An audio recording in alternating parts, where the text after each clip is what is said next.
I gave all my mother's money to my wife. Those were the words that echoed through my living room, proudly spoken by my own son, Daniel, while my brother and a few friends looked on in disbelief. It still hurts to think about that day. But to understand how we got there, I need to start from the beginning. My name is Evelyn Carter, I'm 69 years old, and I spent over 4 decades working as a registered nurse at a community hospital in Portland, Oregon. My entire adult life revolved around caring for others. Long nights, double shifts, the soft hum of hospital monitors, and the whispered thank yous of patients who survived because of our care. I thought retirement would finally bring peace. I had my pension, my modest house, and my son. My husband, Robert, passed away 11 years ago, suddenly from a heart attack. That morning, he kissed me on the forehead before heading out to work and said, "Love you, Evie.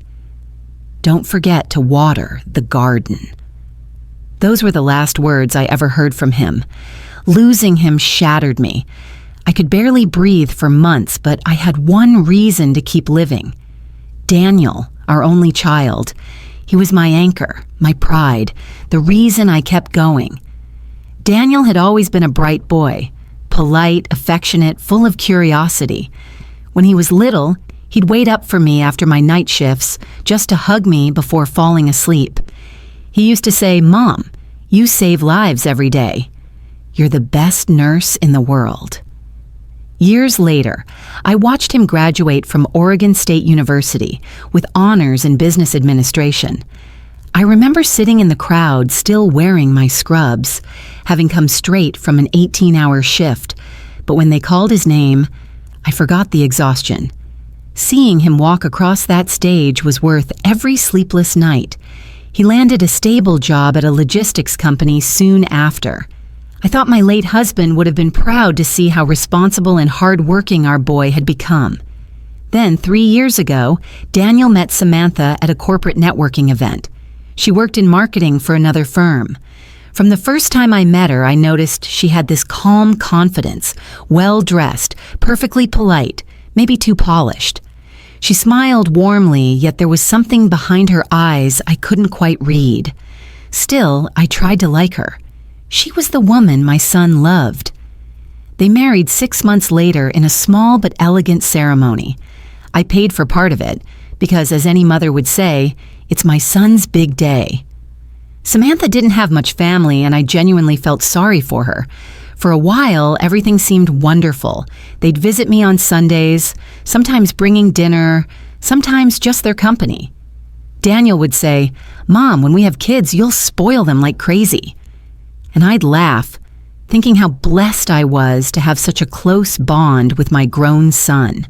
But life has a cruel way of changing without warning. About 1.5 years ago, Daniel lost his job. His company shut down its local branch, and suddenly my son, who had always been so confident, looked lost. That afternoon, he came home pale and defeated. "Mom," he said, voice cracking, "I got laid off." I don't know what to do. I hugged him like I used to when he was a little boy and whispered, "Don't worry, sweetheart. We'll figure this out together." That's how it began, the slow unraveling of my world. 2 weeks after Daniel lost his job, he and Samantha moved into my house. "Just for a little while, Mom," Daniel said as they carried their bags into the entryway, "until I find another job and we get back on our feet." I didn't hesitate. I had a 3-bedroom home and I lived alone. The thought of having my son close again actually made me happy. "Of course, sweetheart," I told him. "Stay as long as you need." I even gave them the master bedroom, the one Robert and I had shared for decades. I told myself it was only temporary. I moved into the smallest room thinking, what good is my $8,000 monthly pension if it can't help my own child? At first, everything seemed fine. Samantha was polite, even warm. She helped in the kitchen and asked about my recipes. "Mrs. Carter, you're such a great cook," she'd say with that perfect little smile. "Not every mother-in-law would be this kind." I thought maybe I had misjudged her. Maybe she was just reserved, not cold. We cooked together, shared family dinners, and for a few weeks it almost felt like home again. But small things started to bother me. Samantha often walked into my room without knocking, saying she accidentally left something in the closet. She'd also make comments about my home. "These plates are a little old-fashioned," or "You should really upgrade your furniture, Mrs. Carter." Daniel spent his days applying for jobs online. I gave him money for gas, clothes for interviews, and even coffee when he met potential employers. "Thanks, Mom," he'd say. "I'll pay you back once I'm working again." Weeks passed, then months, no job. His frustration grew, and Samantha became the one who spoke most of the time. "Mrs. Carter," she said one evening, "Daniel's really struggling emotionally." Losing his job crushed his confidence. Maybe if he managed the household finances, he'd feel more useful. Her suggestion caught me off guard. "You mean my pension?" I asked softly. "Yes," she replied smoothly, "just until he gets back on track. He can pay the bills, buy groceries, handle the expenses. You've worked your whole life. Let him take care of you for once." It sounded reasonable, even loving. I looked at Daniel, sitting quietly with his head down, and my heart melted. I didn't want him to feel worthless. So I handed him my debit card and told him my PIN. "Use what you need for food, bills, anything." He hugged me tightly, whispering, "Thank you, Mom. You won't regret this." And for a few weeks, I didn't. He paid the bills on time, brought groceries home, and even gave me $100 for personal stuff. I remember thinking, he's responsible. He's managing things well. But slowly, changes crept in. Small at first, then bigger. The grocery bags became lighter. "Food's so expensive, Mom," Daniel said. "We need to cut back until I find something." Meat, fruit, even milk started disappearing from the fridge. Samantha would make instant noodles for dinner and say, "At your age, Mrs. Carter, you should eat lighter anyway." Meanwhile, I noticed new things in their room: designer shoes, fancy handbags, expensive cologne. When I asked, Samantha would smile and say, "Oh, a friend gave me this," or "It was a gift." Something deep inside me began to worry, but I pushed the thought away. They were family. My son would never hurt me, right? A few months passed, and things inside my own home started feeling off. It was subtle at first. A missing receipt here, a strange purchase there. But deep down, I knew something wasn't right. One morning, I tried to check my bank account like I always did, just to see how things were going, but the password didn't work. "Daniel," I called from the living room, "I think my online banking isn't letting me in." He came over calmly, his face unreadable. "Oh, yeah, I changed the password for security, Mom. There's been a lot of online fraud lately." "Oh," I said, relieved for a moment. "That's thoughtful." "What's the new password?" "I'll handle it for you," he replied, taking my phone. "You don't have to stress over all that tech stuff. I'll take care of everything." That was the moment, though I didn't realize it then, when I lost control of my own life. Weeks turned into months. Daniel and Samantha stopped eating meals with me. They spent more and more time in their room, ordering takeout almost every night. The smell of pizza and burgers drifted down the hallway while I sat at the kitchen table eating canned soup or a few crackers. When I'd ask about groceries, Daniel would sigh and say, "Mom, you know how expensive everything is right now. We can't afford to splurge. We're all tightening our belts." But he wasn't tightening anything. He had new sneakers, new shirts, a sleek watch I'd never seen before. Samantha started showing off handbags that looked like they came straight from designer stores downtown. I tried not to think the worst. I told myself they were gifts, that maybe she had friends who shared clothes. I wanted to believe my son was still the boy who used to wait up for me after my shifts. Then one afternoon, I came into the living room and froze. The velvet couch, the one Robert and I had bought together on our 20th anniversary, was gone. "Where's the sofa?" I asked, my voice trembling. Samantha barely looked up from her phone. "We sold it," she said flatly. "It was old and taking up space." We needed the money for other things. I felt my heart drop. Other things? What things? Daniel walked in with a beer in hand, his tone cold. "Mom, don't worry about that. We're managing the house. You need to relax and trust me. But that couch was your father's." "Dad's gone," he cut in sharply. "It's just furniture, Mom. Stop living in the past." His words stung more than I can explain. For a moment, I couldn't even speak. Samantha stepped in, her voice sickly sweet. "Daniel's right, Mrs. Carter. We live here too, and we should all have a say in what happens around the house." "A say? In my house?" I wanted to scream, but fear held me back. Fear of pushing them away, fear of being alone.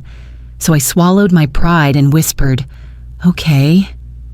Just please don't sell anything else." But they did. One by one, my things disappeared. The dining table, the lamps, even the paintings Robert had made in his spare time. They said it was decluttering, that minimalism is trending. I began to feel like a guest in my own home, like my memories were being erased piece by piece. Every night I'd lie awake in the small guest room I had moved into, staring at the ceiling and wondering when my son, the one I had sacrificed everything for, had become a stranger. The days began to blur together. The house that once smelled of coffee and cinnamon rolls now felt cold, hollow, lifeless. Every time I walked into a room, something else was missing. A chair, a photo frame, a memory. And then came the hunger. At first, it was small things, smaller portions, skipped breakfasts. Then it became deliberate. One evening, Samantha placed half a cup of instant noodles in front of me. "At your age, Mrs. Carter," she said cheerfully, "you really shouldn't eat so much. Smaller meals are healthier." I stared at the tiny bowl, my stomach growling. "But I barely ate lunch." She smiled. "Well, that's good discipline, isn't it?" "You've always said nurses need self-control." I forced a smile and ate the noodles. They were bland, but hunger made them taste like gold. Meanwhile, Daniel and Samantha ordered takeout almost every night. I'd hear the delivery man at the door, smell the rich aroma of pizza, Chinese food, or burgers. I waited for them to call me to join, but they never did. When I asked about it, Daniel said, "Mom, we're young. We need more energy. You should stick to light meals." I didn't argue. I was too tired. My body grew weaker each week. Shaky hands, dizzy spells, weight melting off me until even my old clothes hung loose. One day, I went to the pharmacy to refill my blood pressure medication. When I tried to use my debit card, the machine beeped and flashed a message that made my heart sink. Insufficient funds. That couldn't be right. It was only the middle of the month. My pension should have been deposited just a few days earlier. I requested a paper balance, and the receipt printed with a sound that seemed louder than usual. I held it with trembling fingers. $42.17 out of an $8,000 pension. I felt sick. When I got home, Daniel was sitting in the living room scrolling through his phone. I handed him the slip. "Daniel, where's my money?" He barely looked up. "Mom, I told you. I manage the account. We have bills, groceries, expenses. It's all handled." "Expenses?" "Daniel, the bills don't cost $8,000 a month. Where's the rest?" He exhaled sharply, frustrated. "Why can't you just trust me? Everything I do is for us. You don't need to worry about it." I wanted to shout. I have every right to worry. It's my money. But when I saw the coldness in his eyes, I froze. Samantha walked in, wrapping her arm around him. "Mrs. Carter, you're overreacting. You've worked so hard all your life. Isn't it nice to let someone else handle things for a change?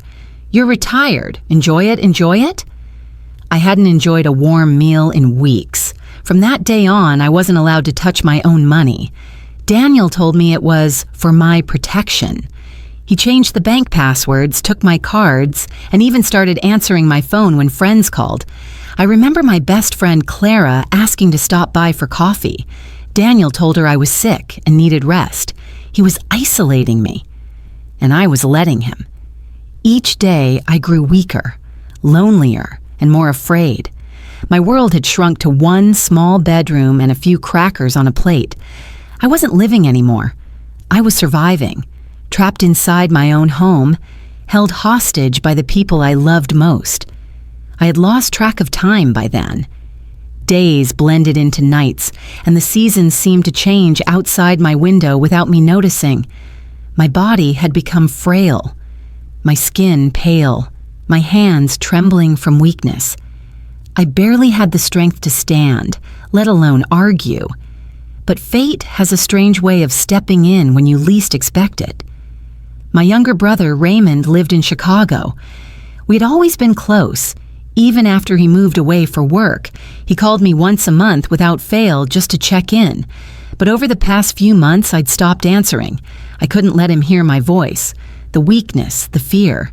He left voicemails. "Evie, it's Ray. Call me back, okay? You're worrying me." Then another. "Sis, please, I just want to hear your voice." I never called back. Daniel always made sure he was nearby when I got calls. "Mom," he'd say, "Uncle Ray doesn't need to know every detail. You'll just make him worry." Ray eventually called Daniel directly. Later, my son would tell me casually, "Uncle's fine. I told him you're doing great, just busy with your friends." But my brother wasn't stupid. He had always been sharp, especially with numbers. Something about Daniel's vague answers must have made him suspicious. After 2 months of not being able to reach me, Ray decided to do what I never would have dared. He booked a flight and showed up unannounced. It was a Thursday afternoon when I heard the knock on the door. I was lying on my bed, dizzy from hunger, when Daniel's voice echoed from the living room. "Uncle Ray? What are you doing here?" "I came to see my sister," Ray replied firmly. There was a pause. I could almost feel the tension in the air. "She's resting," Daniel said quickly. "She's not feeling well." "Perfect," Ray said, his voice edged with suspicion. Then I came at the right time. I heard his footsteps moving down the hallway. Daniel tried to stop him, but my brother had always been stubborn. He pushed open my bedroom door and froze. I'll never forget the look on his face. Shock, horror, heartbreak. "Evie," he whispered. "Oh my God." I tried to smile, but my lips trembled. "Ray," I said weakly. "What a surprise." He rushed to my side and took my hand. I could feel it, how his fingers tightened in disbelief at how thin mine had become. "My God, sis," he said, tears filling his eyes. "You're skin and bone.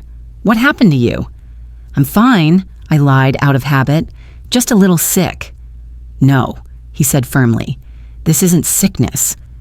This is starvation." Before I could respond, he stormed out of the room. I heard drawers opening, doors slamming, his voice rising in anger. When he came back, his face was red, his hands shaking. "Evie, where's your food?" "There's nothing here. No groceries, no furniture." "What's going on?" Daniel appeared at the doorway with Samantha clinging to his arm. "Uncle, relax," Daniel said, trying to sound calm. "We're renovating. We sold some old stuff to buy new furniture later." Ray turned to him slowly, his voice low but dangerous. "Renovating? She's sleeping on a bare mattress with no sheets and no heat. You call that renovating?"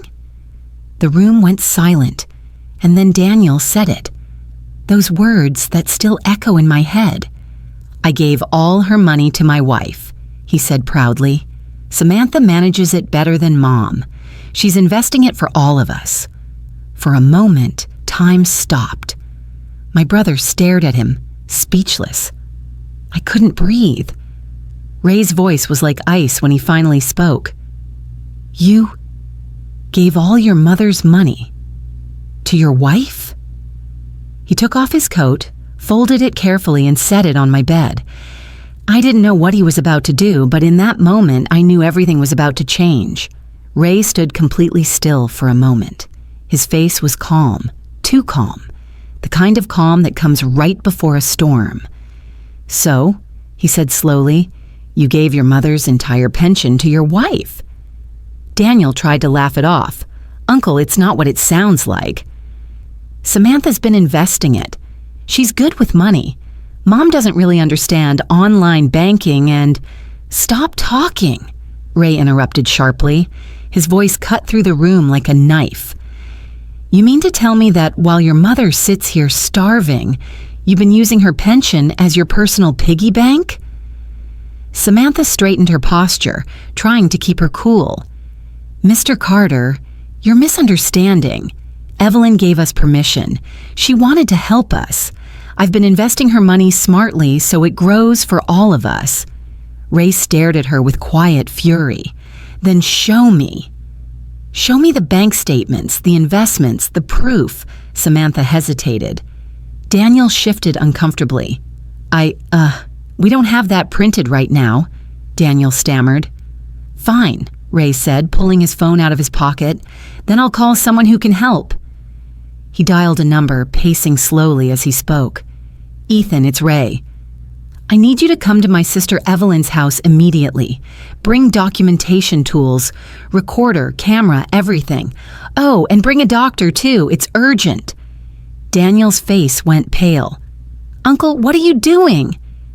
This is a family matter." Ray turned to him with a hard smile. "You're right. It's a family matter called elder financial abuse, and it's a crime." The silence that followed was unbearable. I sat on my bed, too weak to move, tears sliding down my cheeks. Samantha finally spoke. "You don't need to make a scene, Mr. Carter. We can handle this privately." Ray didn't even look at her. "You've handled it privately long enough, by stealing from your own mother-in-law." Within 30 minutes, Ethan Cole, our family lawyer for years, arrived with a briefcase and a serious expression. Behind him was Dr. Melissa Grant, a local physician Ray had called in to examine me. Dr. Grant immediately checked my pulse and blood pressure. Her face darkened. "Mrs. Carter, you're severely malnourished and dehydrated. This is very serious. You need medical attention right away." Ray gestured toward Daniel and Samantha. "You hear that? Severe malnutrition in a house that brings in $8,000 a month." Ethan set up a recorder on the nightstand. "Mrs. Evelyn Carter," he said clearly, "I'm documenting this for legal purposes. Present are Raymond Carter, your brother, your son Daniel Carter, his wife Samantha, myself, attorney Ethan Cole, and Dr. Melissa Grant." Daniel swallowed hard. "This is unnecessary." "Mom agreed to everything. She said we could use the money." Ethan looked at me gently. "Evelyn, did you agree to give your entire pension to Daniel and Samantha?" My voice shook. "No. I gave him my card temporarily to cover household expenses. I never agreed to give them everything. I never agreed to go hungry." Samantha stepped forward quickly. "She's confused," she insisted. "She forgets things sometimes." Ray's voice thundered. "Don't you dare insult her intelligence." "My sister may be weak, but her mind is crystal clear."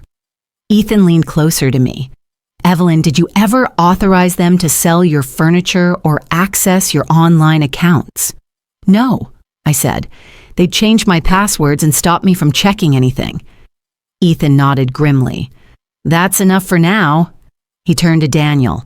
"You and your wife will provide full banking records from the last 14 months. If you refuse, I'll file a criminal complaint tonight." Daniel's face went red. "You can't threaten me like that." "I'm not threatening," Ethan replied calmly. "I'm promising." Samantha trembled as she pulled out her phone. "Fine," she said through clenched teeth. "I'll show you." And when she opened her banking app, the truth spilled out. Line after line of transactions, transfers, and withdrawals that would soon expose everything they'd done. Ray leaned forward, reading the screen, and his face drained of color. "Oh my God," he whispered. "You transferred almost every dollar of her pension into your business account." "My business?" I croaked weakly. "What business?" Samantha's voice cracked. "A clothing boutique. I was going to pay you back, Mrs. Carter." "I swear, it was just an investment." Ethan's voice turned cold. "An investment made by stealing from a 70-year-old woman. Congratulations. You've just confessed to a federal crime." Samantha's hand shook as she held out her phone. Ethan and Ray leaned over the screen while I sat frozen on the edge of my bed, my heart pounding so hard I could feel it in my throat. Ray scrolled through the transactions slowly, his jaw tightening with every line. Finally, he looked up, his voice low and controlled. "You transferred nearly $93,000 into your personal account, Samantha. $93,000, all from your mother-in-law's pension." She started to cry. "It wasn't like that. I was building something for all of us, a boutique, a future for Daniel and me. I planned to pay her back." Ethan's tone was cold and professional. "Mrs. Carter didn't consent to any of this. You used her retirement fund to open a business in your name, and that's embezzlement. Plain and simple." Daniel tried to step in. "We didn't mean to hurt her. It just got out of hand. We thought once the business took off, we could fix everything." Ray slammed his hand on the small nightstand. "Fix everything? She's malnourished, Daniel. She hasn't eaten a proper meal in weeks. You've sold her furniture, drained her account, and stripped her dignity. And you call that fixing things?" Daniel flinched but said nothing. Ethan pulled a document from his briefcase and placed it on the bed. "This is a sworn statement," he said. "You're going to sign that you took Evelyn Carter's pension funds without authorization and agree to a full repayment plan. If you don't, I'll file criminal charges for elder abuse, fraud, and forgery. Tonight." Samantha wiped her face. "Forgery? We didn't..." Ethan cut her off. "Oh yes, you did. We found digital authorizations and a power of attorney filed online with Evelyn's name forged. You both signed her rights away to yourselves. That's not only immoral, it's illegal." Ray turned to me gently. "Evie, did you ever sign a power of attorney giving Daniel control of your accounts?" My stomach dropped. "No," I whispered. "Never." Ethan nodded grimly. "Then I'll be adding document forgery to the report." The room filled with silence. The only sound was the faint hum of the heater and Samantha's quiet sobs. Ethan looked at Daniel. "If you want any chance of avoiding prison, you'll sign this document now and agree to pay your mother back every cent, $1,500 a month, until the debt is cleared." Daniel hesitated, his voice breaking. "I don't even have a job." "Then get one," Ray snapped. "Two if you have to. You had no problem spending her money. Now you'll work to earn it back." After a long pause, Daniel finally took the pen and signed. Samantha followed, her tears dripping onto the paper. Ethan carefully folded the signed statement and placed it back in his briefcase. "Good. You have 2 hours to gather your personal belongings and leave this house. If you take anything that belongs to Evelyn, anything, I'll have the police remove you." 2 hours, Daniel whispered, his voice small, almost childlike. "Where will we go?" Ray's eyes were cold. "That's not our problem." Daniel turned toward me, his face wet with tears. "Mom, please." "I know I failed you. I'll pay you back, I swear. Just don't turn your back on me." I looked at him. My only son, the boy I'd once carried on my hip, the man who'd taken everything from me. And for the first time, I felt nothing. "Daniel," I said softly, "you left me to starve in my own home. You chose greed over love. Now you'll live with that choice." He fell to his knees, sobbing. Samantha buried her face in her hands. but I didn't move. I'd already cried enough tears for both of them. For the first time in over a year, I felt something different. Not revenge, not even relief. Just clarity. It was over. After they signed the papers, the house fell completely silent. Daniel sat on the floor with his face in his hands. Samantha stood by the door, shaking, whispering something I couldn't hear. I felt no anger anymore, just an emptiness so deep it almost felt peaceful. Ray knelt beside me. "It's over, Evie." "They'll be gone soon," he said softly. I nodded. "I know." He turned to Daniel. "You have 2 hours. Pack your things." Daniel didn't argue. For the first time in months, he looked truly defeated, like the weight of what he'd done had finally hit him. Samantha tried to talk to me one last time. "Mrs. Carter," she said through tears, "I know you hate me. I deserve it. But I never meant for this to go so far." I met her eyes. "You may not have meant it at first," I said quietly, "but you kept going. And that's what destroyed us." She didn't answer. She just lowered her head and walked away.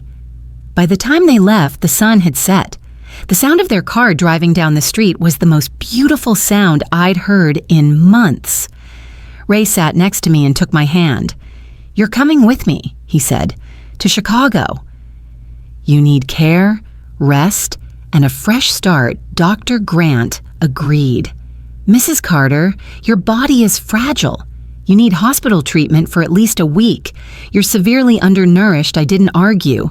I was too tired. But for the first time, my exhaustion came with relief, because now I wasn't alone.